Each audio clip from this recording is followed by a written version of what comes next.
Bienvenidos a Aposento Alto, desde San Antonio, Texas. Con nosotros el pastor Julio Villamil, del país de Venezuela y de la ciudad de San Cristóbal. Amén. Dios le bendiga. Placer estar con ustedes en esta noche. Y bueno, tratar de ser de bendición porque es lo más importante para nuestra vida. Tratar de servirle al Señor. Hermano Nicolás, gracias por la invitación a usted y a los hermanos de la iglesia de Aposento Alto. Bueno, en esta noche, ¿verdad? Es una noche preciosa donde nuestro pastor, ¿verdad? Hermano, va a dar su testimonio, nos va a dar a conocer, aleluya, cómo él entró en los caminos del Señor, cuál fue su primera experiencia, ¿verdad? En caminar con nuestro Señor Jesucristo. Bueno, tengo que decirle que estoy en los caminos del Señor gracias a mis abuelas. Yo conocí a mi bisabuela y mi abuela también Esther, mi abuela Juanita y mi abuela Esther. Yo le digo, nosotros en Venezuela le decimos a nona, en mi zona, ¿no? Ellas desde muy pequeño me llevaron a la iglesia.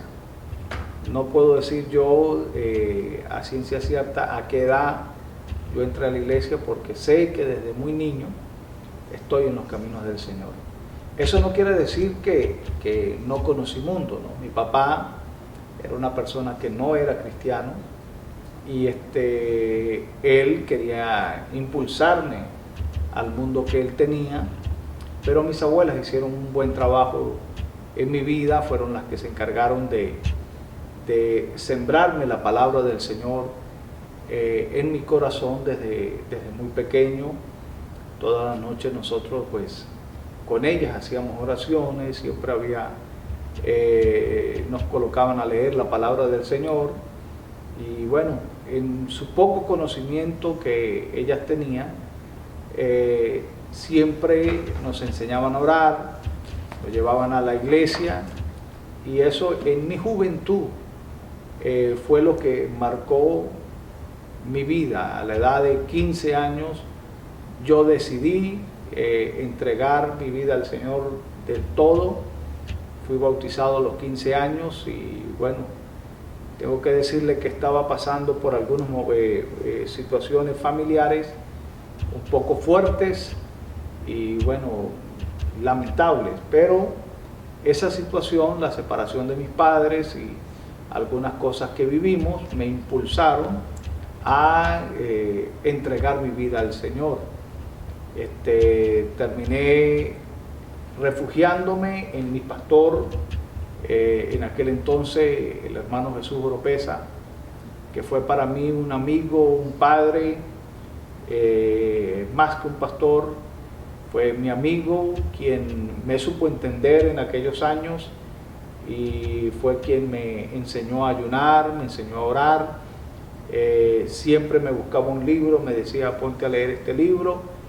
Las primeras veces yo decía, bueno, no entiendo para qué el pastor me quiere que me ponga a leer, pero mi pastor me ayudó mucho y eso hizo que a la edad de 17 años yo decidiera servirle al Señor, solo que me vi impulsado a esperar los 18 años e irme al Instituto Bíblico y después del Instituto Bíblico dedicarme de lleno al ministerio. Wow, eso es algo tremendo. Me impacta lo que dice. La siguiente pregunta, ¿cómo siente el llamado del pastorado? Bueno, para mí, más que pastorado, era el deseo yo me enamoré del Evangelio y yo tengo que decirle, le dije hace rato, me refugié en la iglesia, me refugié donde el pastor. Yo dormía en el altar de la iglesia, yo dormía a veces nosotros en Venezuela llamamos las de madera, le decimos bancas. Yo dormía en las bancas de la iglesia. A la 1, 2 de la mañana yo estaba orando, 3 de la mañana yo estaba orando y bueno, por la situación y todo el desarrollo del ministerio que llevaba mi pastor me envolvió, al punto que una vez mi abuela me dijo a mí: usted va a ser pastor. Y yo le dije a mi abuela: no, abuela, no, yo no voy a ser pastor, yo creo que voy a hacer otra cosa en la vida menos pastor. Pero realmente a la edad de 17 años hubo un grupo, nosotros en Venezuela estamos en unas divisiones de trabajo que se conocen como regiones, distrito y sector. Y en mi sector hubo un movimiento juvenil en aquel entonces llamado Rescate Juvenil, y los presidentes de jóvenes de cada congregación de mi zona nos unimos y nos intercambiábamos para ir a predicar en las diferentes iglesias de la ciudad, y eso creó en ese entonces no solamente en mí, sino en el grupo de jóvenes de mi zona, creó un fuego en el corazón, y casi todos esos muchachos de ese entonces salimos al ministerio, nos enamoramos del ministerio y todos salimos al ministerio. Creo que de 12, 15 de esos muchachos, solamente 2 hoy en día no están en el ministerio, pero de los demás todos permanecemos en el ministerio, y ayudó a que el siguiente grupo de jóvenes que se levantó en Rescate Juvenil saliera un grupo de jóvenes también al ministerio. Eso fue lo que envolvernos, sobre todo de las cosas de Dios, y estar 24/7 en el ministerio es lo que prendió en mí esa llama. Me impacta mucho lo que dice, porque la Biblia relata, ¿verdad?, en Jeremías capítulo 27, cuando Jeremías fue llamado, ¿verdad?, en el primer capítulo desde pequeño, ¿verdad?, pero ya en el 20 dice: me sedujiste, dice, y fui seducido, dice, fuiste más fuerte que yo y me venciste. O sea, está hablando de una clase de amor, de seducción, de un fuego apasional que no muchos, ¿verdad?, llegan a entender, y por eso muchos se desesperan y tiran la toalla, ¿verdad? Sí. Y usted, ¿verdad?, en este momento, ¿verdad?, nos da una enseñanza que el fuego de Dios sigue prácticamente seduciéndonos, ¿verdad?, a tomar, ¿verdad?, ese camino que el Señor nos lleva a tener, ¿verdad?, una relación íntima con Él. Después del llamamiento, pastor, ¿qué expectativa usted tenía después del llamado en cuanto a su visión? Sí. Ajá. Bueno, expectativa y perspectivas de ministerio, tengo que decirle que realmente eran ilusiones. Ajá. Porque la realidad del ministerio ha sido otra. Ajá. El ministerio está rodeado de luchas, de pruebas, de tribulaciones, de lágrimas, porque muchas veces alguien cantó en Venezuela o cantaba una canción, los pastores también lloran. Solamente que a veces esas lágrimas nosotros no las mostramos, no las exteriorizamos, ¿no?, a la gente, pero también tenemos esos momentos, ¿no? Entonces, la ilusión mía cuando comienza el ministerio estaba en servir y ganar gente para el Señor. La responsabilidad vino después. La ilusión fue lo primero. La ilusión de estar predicando en una zona. Una vez compartíamos con otro pastor el sentimiento de haber sido llamados a la obra, y él me decía: yo me imaginaba predicando en un púlpito, predicando en algunos países, y yo realmente nunca recuerdo haber soñado predicando en alguna parte, sino que mi ilusión era trabajar, evangelizar y llevar a alguien a la iglesia. Ese era mi sueño. Aunque una noche recuerdo haber tenido un sueño de un sector en Venezuela llamado La Pastora, en el estado Lara. Soñé que me habían llevado y había sido pastor en ese lugar. Nunca he sido pastor de La Pastora o del sector llamado La Pastora, Pero cuando fui coordinador de jóvenes en el estado Lara, de mi sector, fui coordinador de jóvenes y estuve predicando allá en ese sitio, en La Pastora, en la iglesia que hoy en día está en La Pastora. Vino a mi mente ese sueño, ¿no? Ese sueño fue como para alimentar la ilusión de aquel niño o de aquel muchacho que apenas se estaba formando para salir al ministerio, aunque nunca he llegado a pastorear allí. Me impulsó, ¿no?, el sueño de que mi pastor me estaba diciendo: aquí va a pastorear usted. Pero bueno, no era ahí, pero Dios tenía otro lugar. Wow. Decía algo muy tremendo, ¿verdad? Y déjame hacerle una pregunta para todos aquellos que nos escuchan. Los pastores también lloran. Sí. ¿Qué prueba fue la que marcó, verdad, más que nada su vida como pastor? La impotencia. Yo me casé siendo pastor. Ya al salir del instituto bíblico en el año 95 me hice novio de mi esposa y nos casamos en el año 96. Ella, algunos médicos nos dijeron que ella no podía tener hijos, y nuestra lucha más grande de tantas, porque hemos tenido muchas luchas en el ministerio, pero como decimos en mi tierra, ¿no?, creo que son gajes del oficio, ¿no? Pero el que mi esposa fuese o nos la declararan estéril fue la parte más fuerte para nosotros.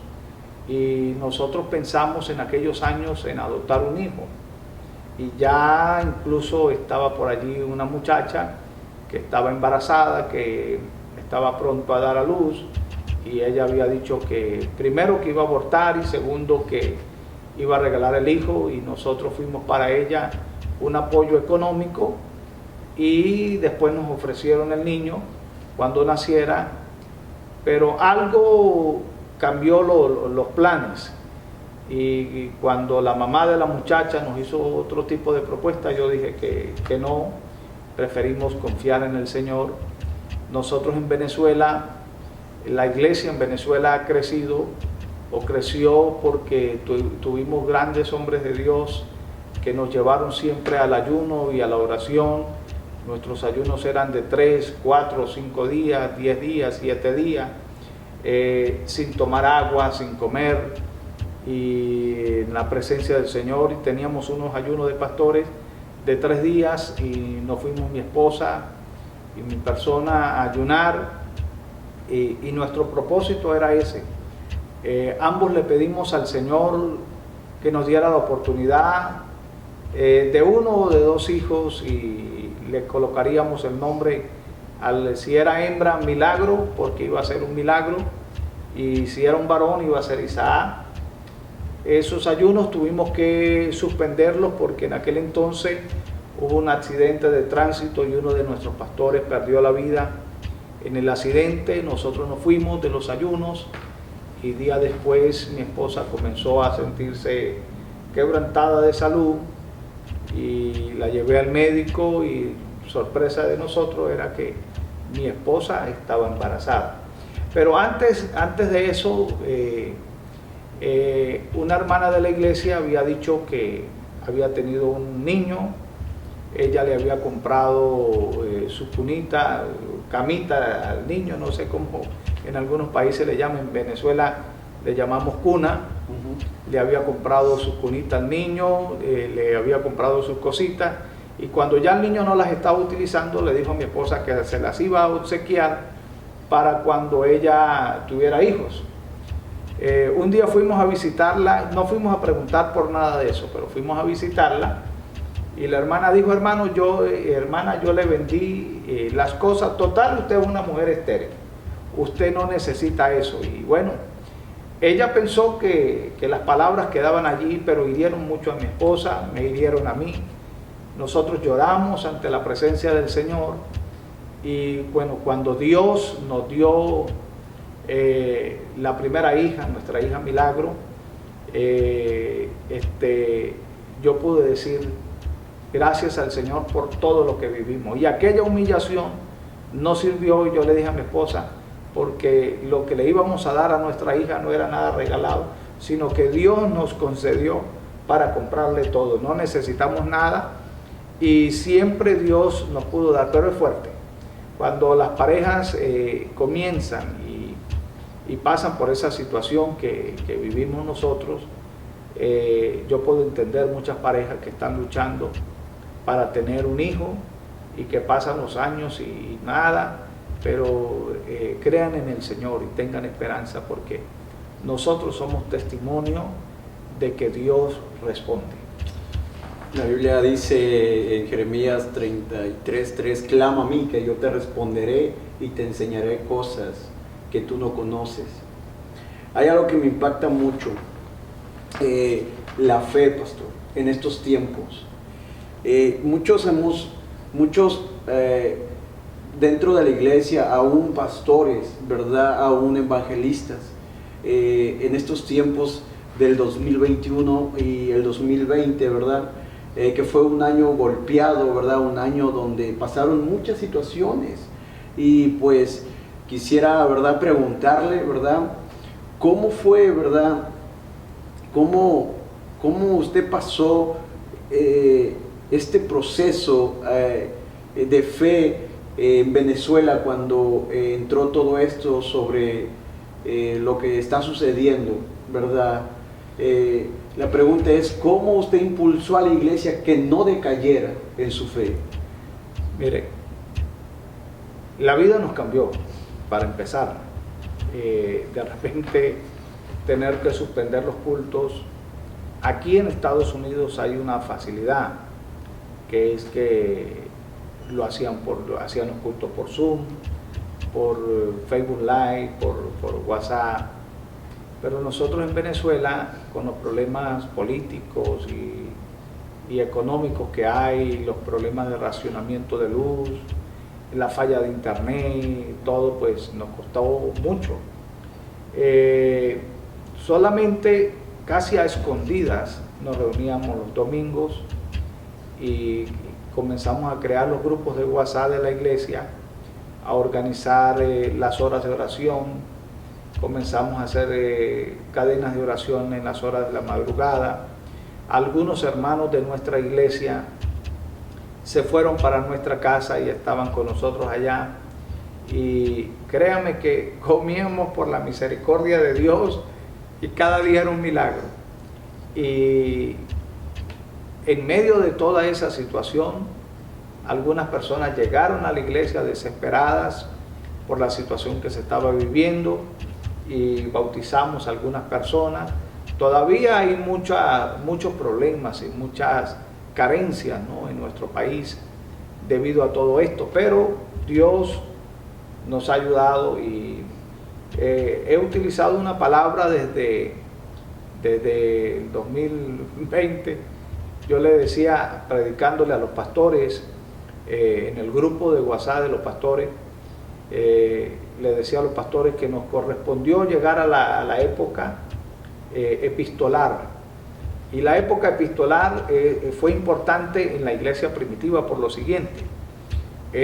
Cuando los apóstoles estaban todos reunidos en Jerusalén, todo estaba bien. Pero cuando llegaron las persecuciones, ellos tuvieron que salir de Jerusalén, la iglesia se dispersó, y la única manera de llegar a Tesalónica, a Colosas, a Galacia, a diferentes lugares fue a través de las cartas. Sin la persecución, nosotros no tuviésemos hoy el Nuevo Testamento, porque gracias a esa persecución, ellos se dispersaron y tuvieron que comenzar a escribir. Por ejemplo, Pablo, estando preso, escribió la mayoría de sus cartas porque no podía estar presente. Si hubiese estado presente, nos niegan las cartas, o no se hubieran escrito las cartas, pero como fue de manera epistolar, o sea, a través de cartas, eso fue lo que ayudó. Y ese tiempo lo hemos venido superando a través de los grupos de WhatsApp, a través de las oraciones que los hermanos han hecho desde sus hogares, y nos ha tocado que volver a los cultos en los hogares de los hermanos. Por ejemplo, hasta este momento nosotros solo hacemos culto en la iglesia el día domingo. entre semana nos toca en las casas de los hermanos. Algo que ya prácticamente en muchos lugares había desaparecido, pero este tiempo nos ha impulsado. Yo creo que ha sido la mano de Dios para cambiar la estrategia de cómo nosotros veníamos trabajando y cómo veníamos haciendo las cosas, porque nada pasa si Dios no quiere. Amén. Y es algo algo excepcional, ¿verdad? Que la iglesia en muchos aspectos hablan de la persecución y predicamos de la persecución, ¿verdad? Claro, nosotros estamos en Estados Unidos y es un país libre de expresión, ¿verdad? Pero quiero que hacerle esta pregunta, ¿verdad? ¿Usted se ha sentido, verdad? ¿O la iglesia en Venezuela ha sido perseguida o ha estado en persecución? Bueno, en mi ciudad es una ciudad católica, muy católica, y siempre luchamos contra muchas veces la actitud de algunas personas que porque utilizan la expresión de que este es un país católico, mayoritariamente católico, y ya al decir este es un país mayoritariamente católico es excluyente la frase, porque ya nos marca a los demás que tenemos nuestra fe, nos marca como si fuéramos un grupo secundario por allí, más, pero somos parte de la sociedad. Eso es lo que muchas veces nuestros países no entienden, que somos parte de la sociedad. Hoy en día otros grupos están tratando de hacer valer sus derechos. Cuanto más nuestros derechos, que nosotros llevamos un mensaje cargado de valores hacia la familia, hacia el rescate familiar. Cuando yo estaba en la escuela, recuerdo que las primeras clases en sociales nos enseñaban a nosotros que la familia era la base fundamental de la sociedad, que si quitábamos la base fundamental de la sociedad, todo lo demás se venía abajo. Entonces hay que luchar. Por lo menos cuando yo tenía 17 años, tengo que decirle que me fui a predicar en uno de los pueblos del estado Táchira, y mientras yo estaba predicando pasó por allí alguien y me dio una pedrada, me dio con una piedra en la espalda. Y bueno, muchas veces unas iglesias de nuestra ciudad les han lanzado piedra a los techos, pero bueno, no han podido, porque de igual manera, cuando ha habido esos momentos difíciles que nos han echado la policía, nos han echado de algunos lugares, Dios ha movido su mano y nos ha respaldado, y ha sido de mayor avivamiento, ha sido de mayor crecimiento para nosotros. En Venezuela muchas de nuestras iglesias por momentos han sido llevadas a corte para que no utilicen sonido, para que no le den a las palmas, para que no cantemos duro, pero de igual manera uno entiende que el enemigo intenta frenar, pero uno sabe que solamente es un intento, porque realmente no puede frenar la obra del Señor. La obra del Señor en Venezuela, a nivel de América Latina, es la iglesia más grande. Amén. Es increíble el crecimiento. Yo agradezco a ancianos como nuestro hermano Isidro Estupiñán, que ya partió. El hermano Mota ha sido un pastor en la ciudad de Barquisimeto que ha abierto muchísimas obras en esa ciudad. Tuvimos pastores que han sacado más de 100 pastores al ministerio, y hombres que han abierto obras. Cuando nosotros tuvimos un pastor llamado Pablo Pérez, un hombre de Dios, que él me contaba una vez: pastor, yo terminaba el culto en este lugar y de aquí agarraba y me iba en un autobús y soltaba el autobús y caminaba 3 y 4 horas para llegar a un pueblito y allá predicar el evangelio, bautizar a alguien y después dormir por allí donde me cayera la noche para regresar. Pero eso es lo que ha traído, como le digo, el avivamiento, el ayuno, la oración. El hermano Fonseca, que ya partió también con el Señor, y bueno, hermano Ibáñez, que ya también partió con el Señor. Fueron hombres que nos dejaron un gran legado, un gran ejemplo, sobre todas las cosas de fe, uno de estos ancianos que todavía tenemos vivo, nuestro hermano Mota. Y bueno, su mensaje siempre ha sido en base a la doctrina, y eso nos ha ayudado porque somos una iglesia sana en doctrina, que nos mantenemos todavía predicando que tenemos un Dios y que nos basamos todavía en la santidad, cosa que muchas, entre comillas, denominaciones han perdido, ¿no? Ellos se hacen llamar iglesias, pero han perdido la santidad, y nosotros todavía estamos luchando, porque es una lucha. Amén. Para mantenernos en la santidad. Otra pregunta que estaba yo meditando mucho es sobre el 2020 y el 2021, ¿verdad? Fue, ¿verdad?, algo que fue difícil para todo el mundo, ¿verdad? ¿Qué llegó a pensar usted sobre esta pandemia en lo que es sobre la Biblia, o sea, sobre lo que Dios ha escrito en su palabra?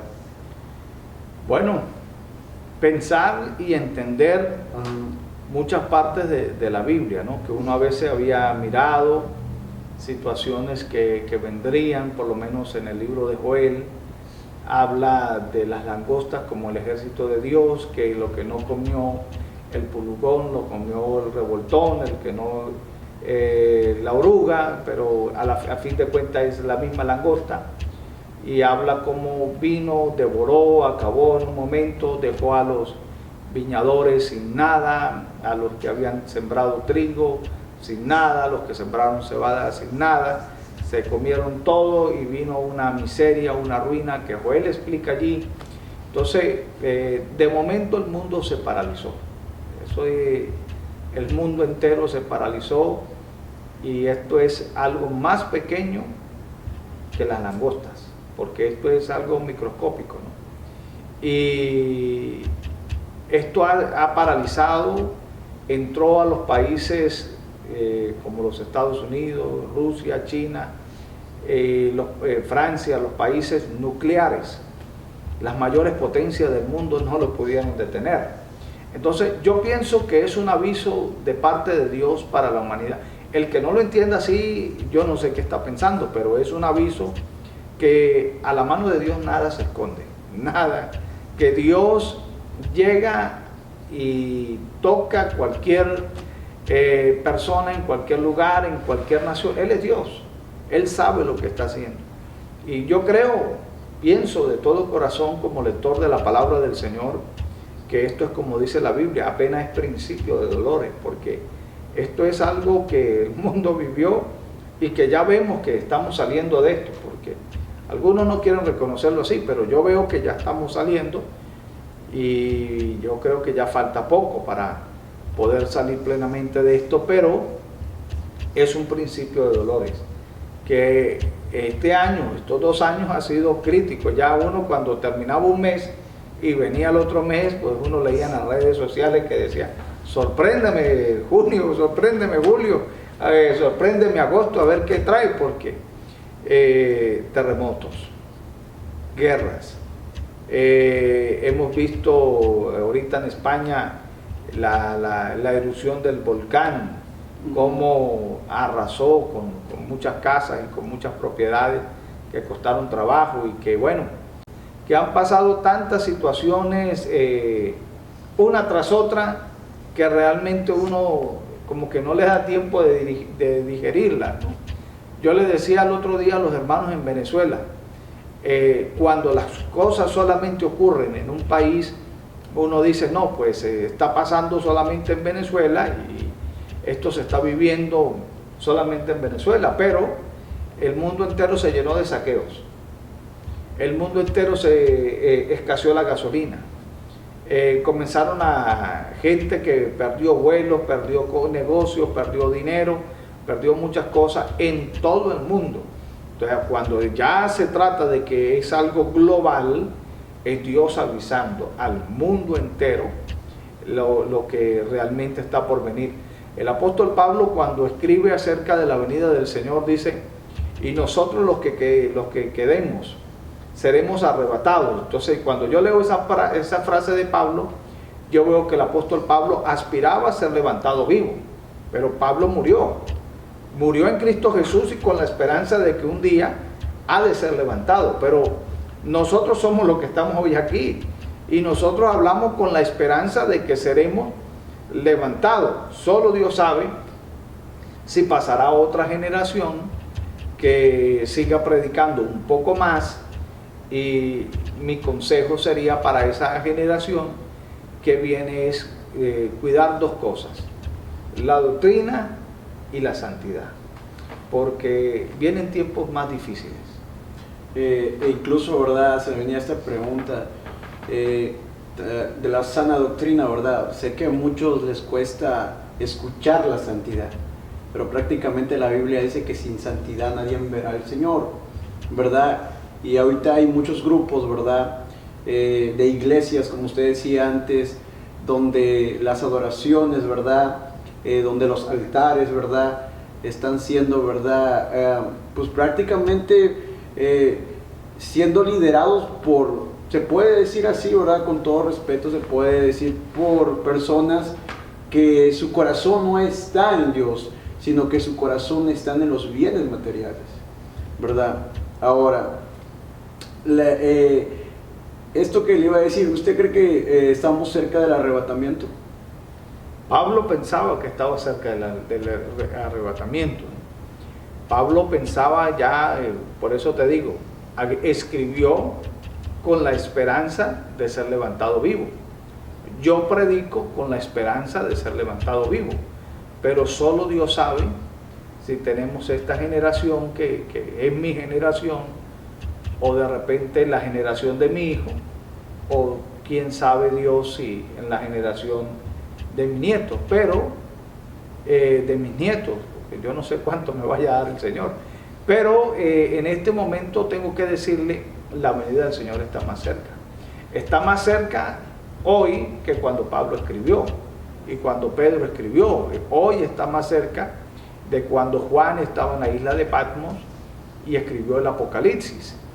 Hoy está más cerca la venida del Señor, porque podemos ver globalmente en un instante, cuando se hundió el Titanic, creo que fue un mes para que el mundo supiera que, o por lo menos en los Estados Unidos se enteraran que el Titanic se había hundido, y el resto del mundo se fue enterando poco a poco. Pero hoy todo pasa y en instante nos enteramos. Eso es una señal de que todo se está preparando para la venida del anticristo, que ha de llegar, pero que lo único que lo detiene a él es la iglesia. La iglesia. Al irse la iglesia, el mundo queda. Yo no me preocupo por qué vaya a pasar en el mundo después que la iglesia se vaya. Se ha levantado. No, lo que vaya a pasar es responsabilidad de quienes desearon vivir ese momento. Yo quiero irme con el Señor. Claro. Eso es lo que yo deseo. Incluso hay muchos, ¿verdad? Hay muchos que hablan sobre doctrinas, ¿verdad? Incluso dicen que va a haber una segunda oportunidad, ¿verdad? Para aquellos que se queden cuando el rapto, ¿verdad? Que sea el rapto, y aquellas personas que van a según ser pues van a ser llevadas ante el anticristo y no se van a postrar, ¿verdad? A adorarle a él. Bueno, en mi parecer o pensar, ¿verdad? Yo siento que el rapto va a ser el rapto, ¿verdad? Sí. Lo que se quedó, se quedó. Lo que pasa aquí es lo siguiente, ¿no? Yo aspiro, quiero portarme bien hasta el día que el Señor venga, quiero hacerme, porque hay que hacerse merecedor de esa oportunidad. Entonces quiero portarme bien, quiero trabajar en mi vida espiritual para ganarme la oportunidad de entrar al reino de los cielos en el rapto de la iglesia. Pero quienes hablan de la segunda oportunidad son personas que aspiran quedarse. Y aspiran quedarse porque saben que tienen, como decimos nosotros, en Venezuela tienen los cables pelados. Porque saben que están mal y entonces saben que se van a quedar. Entonces están tratando de buscar una explicación para cuando la gente los vea, ellos van a decir, no, es que nosotros nos estamos preparando para atender la iglesia post-levantamiento. No, pero yo no me estoy preparando para el post-levantamiento, yo me estoy preparando para cuando venga el Señor, levante mi vida. Tengo que vivir en santidad, tengo que conservar mi vida, la sana doctrina, tengo que caminar por la senda antigua, tengo que abstenerme de muchas cosas que todos sabemos que hay que hacerlo para poder agradar al Señor. Pero los que aspiran, pues, ustedes saben que por allí hay una denominación que no quiero nombrarla ahorita, que dicen que no hay infierno, que el Señor limpiará la iglesia, ellos se quedan, perdón, la tierra, y ellos se quedarán, bueno, si se quedan aquí y gozan nuestras propiedades, pues que la gocen. Yo no aspiro a quedarme aquí, yo aspiro a irme con el Señor. Pero los que hablan de esa oportunidad, segunda oportunidad, pues repito la frase que dije que se decía en mi país: tienen los cables pelados y se van a quedar. Ok, mire, esto es algo controversial porque hay diferentes doctrinas, ¿verdad? Que realmente sí conducen a Jesús, ¿verdad? Pero la verdadera iglesia, ¿verdad? Nuestro pastor lo ha dicho, la santidad y la sana doctrina. En muchos aspectos la santidad la han puesto como algo pasado de moda, usted sabe, como que la santidad no tiene que ver porque Dios mira mi corazón y yo acepto a Jesucristo, ¿verdad? Y Él, ¿verdad? Pues prácticamente lo ve. Pero realmente la Biblia relata en Marcos 16 que el que no fuere bautizado, ¿verdad? Su palabra lo dice, ¿verdad? Y cuál Pedro cumple el mandamiento, ¿verdad? En Hechos capítulo 2, 38, que muchos, ¿verdad?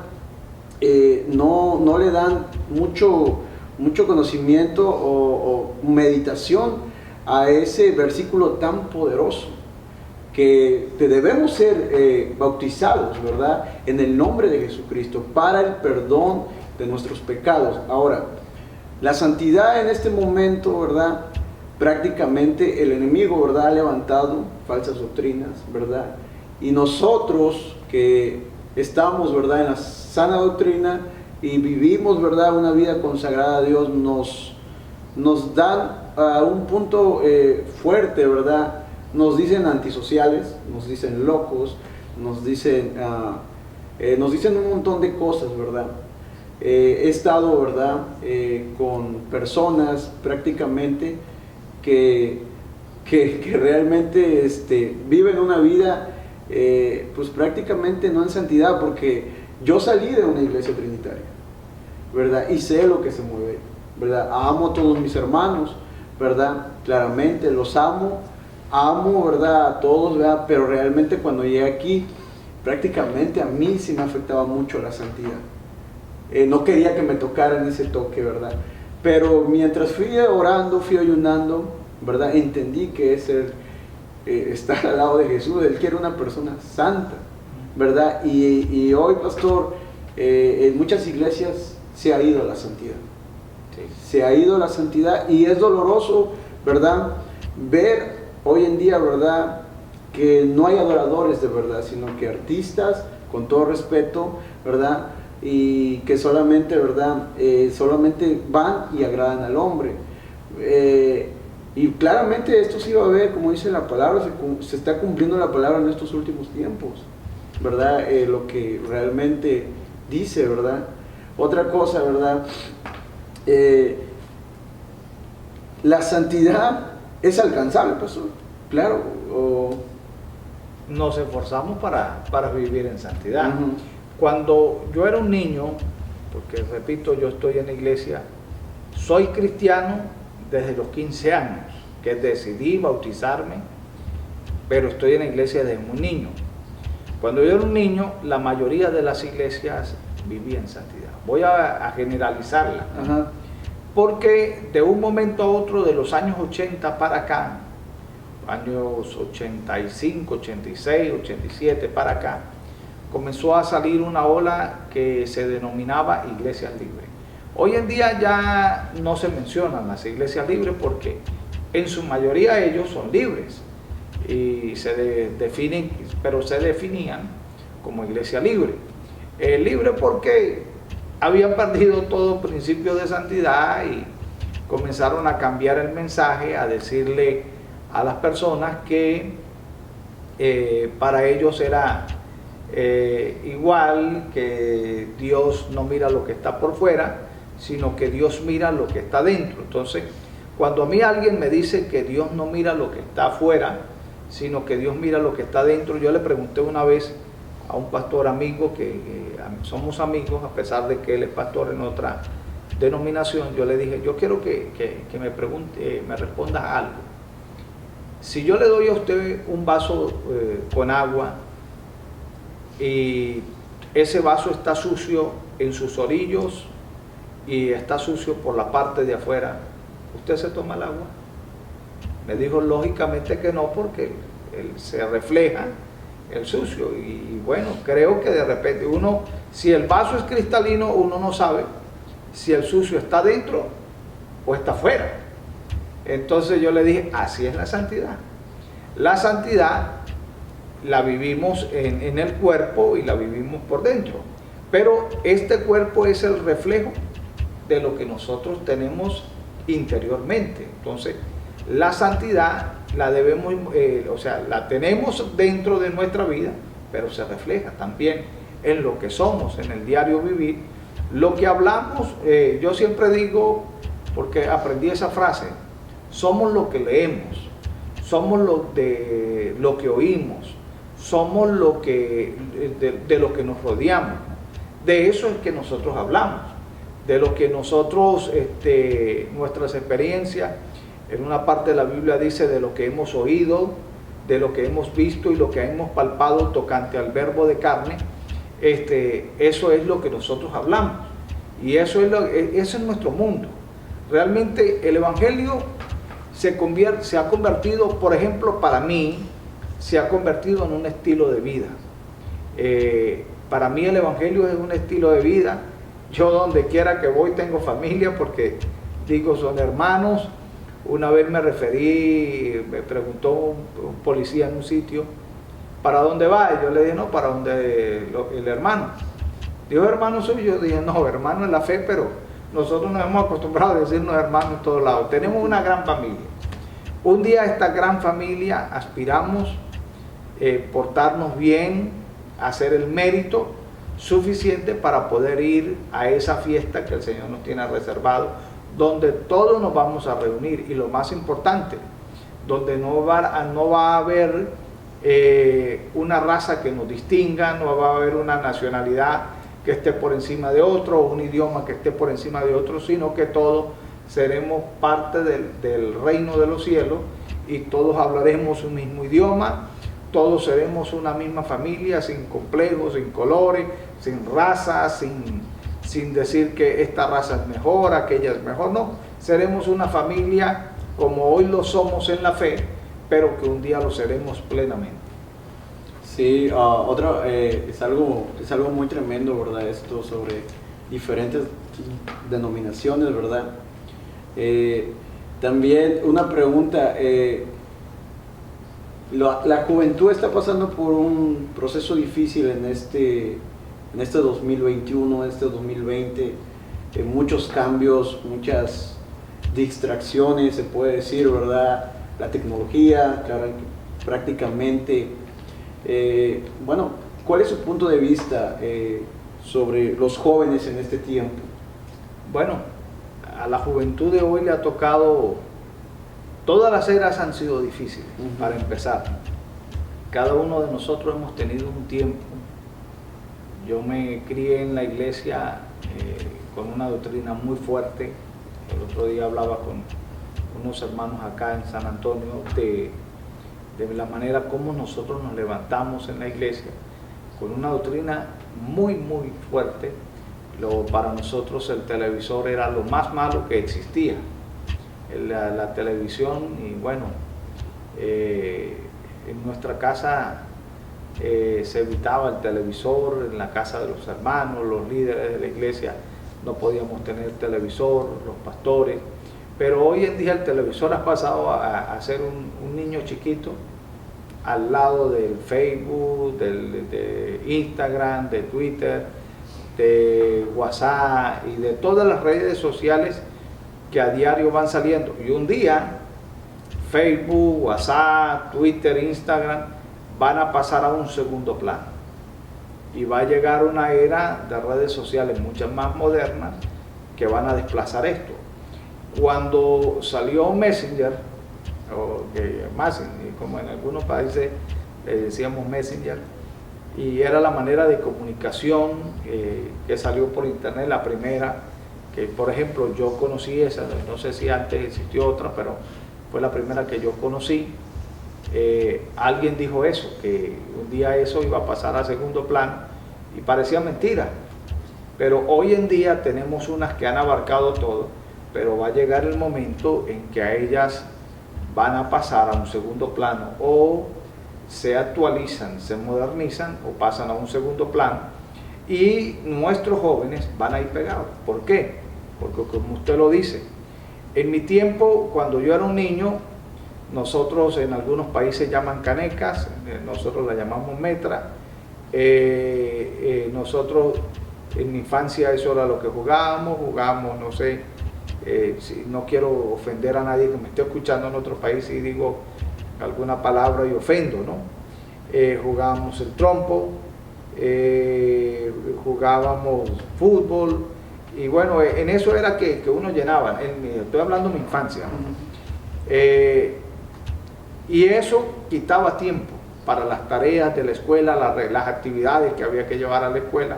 Pero hoy en día uno mira a la gente, que los adultos van en los carros y van entretenidos con un teléfono, chocan por culpa de un teléfono, se les quema el arroz, se les queman los frijoles, se les queman las tortillas a algunas mujeres que están cocinando y están pendientes de las redes sociales, y suceden tantas cosas, y nuestros jóvenes están amarrados en los juegos que están vía online, los han atrapado, se sienten agarrados, y es un momento difícil. Los padres estamos pasando por unas luchas fuertes para rescatar a nuestros hijos de esta situación, que a ellos un día les va a pasar, pero que vienen tiempos de tecnología más fuerte que va a arropar al mundo entero, porque uno quiere, o la gente aspira, que los nuevos teléfonos sean superiores en todo a los que hoy tenemos. Ya nadie quiere un iPhone 5 o 6, ya quieren el último porque trae mejor tecnología, mejor resolución, pero mejor atracción, atrapa a la gente. Supe en una ciudad de que una señora iba cruzando la calle y la atropelló un carro porque iba testeando en su teléfono, y allí hay jóvenes que no están durmiendo bien, que no están comiendo bien, que están atrapados en un juego, que están atrapados en un vicio, que no están orando, que no están ayunando. Yo quiero pedirle a la juventud que me está escuchando, saquen un tiempo para Dios. Realmente cuando alguien les dice a ustedes que eso los está embobando, no sé si está bien la palabra. Sí, acá. claro, Bueno, viciando también, viciando. Sí, ok, viciándolos, pero los está adormeciendo, ¿no? Ellos se ofenden cuando uno les dice eso. Uno les dice suelte el teléfono y dedíquese a lo que tienen que hacer.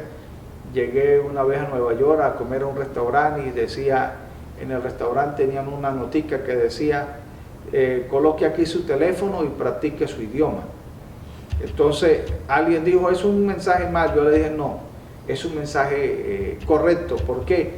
Porque a veces nos sentamos como familia, pero papá tiene el teléfono, mamá tiene el teléfono, la hija tiene el teléfono, el hijo tiene el teléfono, la otra tiene el teléfono, y están comiendo y todo el mundo está pendiente del teléfono.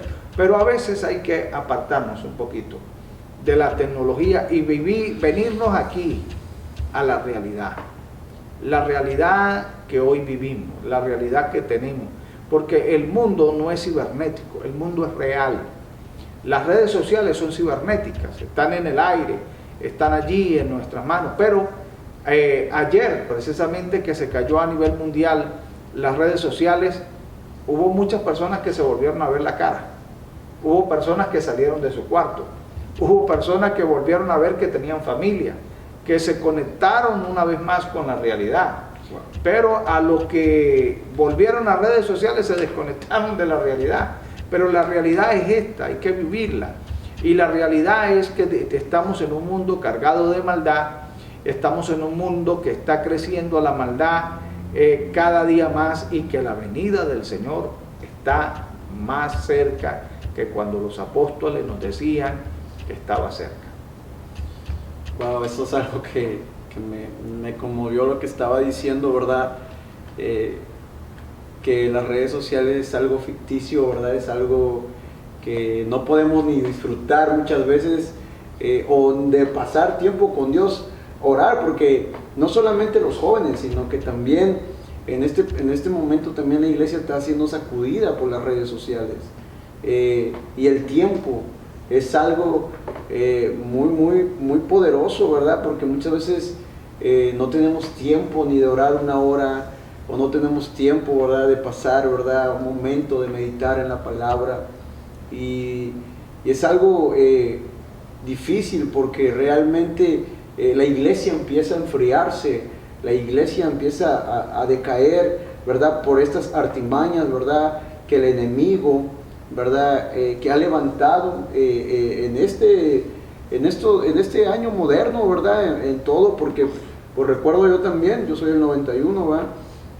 y pues sí, nuestros juegos eran de carros, fútbol, ¿verdad?, y a las 10 ya te tenías que dormir, y ahora no, ¿verdad?, ahora pues te duermes 3, 4 de la mañana. Incluso gente que ama a Dios ha sido atrapada por la tecnología, por las cosas que el enemigo ha disfrazado muy bien, ¿verdad? Mucha gente ya no quiere en ciertas partes ir a la iglesia porque pasan el culto, ¿verdad?, por internet. O mucha gente ha dejado la oración, porque hay gente que se dedica, ¿verdad?, pues sí, a hacer programas de oración, ¿verdad? Y pues eso está bien, pero muchas veces descuidamos de venir al templo, de buscar a nuestro Señor Jesucristo. Es algo pues realmente triste, ¿verdad? Porque prácticamente, ¿verdad?, la esencia de la iglesia siempre en los apóstoles, en el libro de los Hechos, ¿verdad?, es la oración, ¿verdad?, el ayuno, los fundamentos, ¿verdad?, la lectura. Decía la Biblia en Hechos capítulo 2, ¿verdad?, en adelante, decía que la iglesia estaba unánime, ¿verdad?, orando, esperando la venida del Espíritu Santo en ese momento. Y hoy en día, ¿verdad?, no queremos estar ni estamos apresurados, ¿verdad?, porque ya quiero que se acabe el culto porque quiero comer, o ya quiero que se acabe el culto porque realmente no me está gustando la prédica, o ya me estoy aburriendo de todo esto, y caemos en un estancamiento, o en una rutina, se puede decir, de ir solamente a la iglesia por ir. Voy a la iglesia para que me vea el pastor, o voy a la iglesia porque pues prácticamente tengo que ir solamente, y ya no se dan tanto. Me venía a la mente en estos tiempos que estaba orando, ¿verdad?, ya no se dan aquellos cultos, ¿verdad?, de fuego, o sea, de cantar, de que la iglesia se mueva en el espíritu, ¿verdad?, muchas veces porque la tecnología, ¿verdad?, y las rendijas que muchas veces dejamos para que el enemigo tome terreno sobre el fundamento que Dios nos ha dejado, que es buscar la presencia de Dios. Bueno, pues es algo muy poderoso, pastor, haber compartido con usted de esto que nos edifica a nosotros como el cuerpo de Cristo. Fue un placer estar aquí con un segmento más de Aposento Alto. Gracias a usted, gracias al pastor Guía, gracias a los hermanos de Aposento Alto, a los hermanos que trabajan tras cámaras, a usted, hermano Nicolás, sí. Okay, gracias por esta oportunidad. Y bueno, solo queda por decirle algo. Diga. Sirvan al Señor de corazón, sigan adelante, que bueno, el tiempo se ha cortado, los años están pasando como dijo aquel Salmo 90, los años que van pasando como un pensamiento, ¿no? Todo se está acabando. Entonces, séanle fiel al Señor. Hay que dejar un legado el día que ya no estemos, a quienes van a recibirnos ese legado es de servir al Señor de corazón y prepararnos para la venida del Señor. Dios les bendiga. Amén.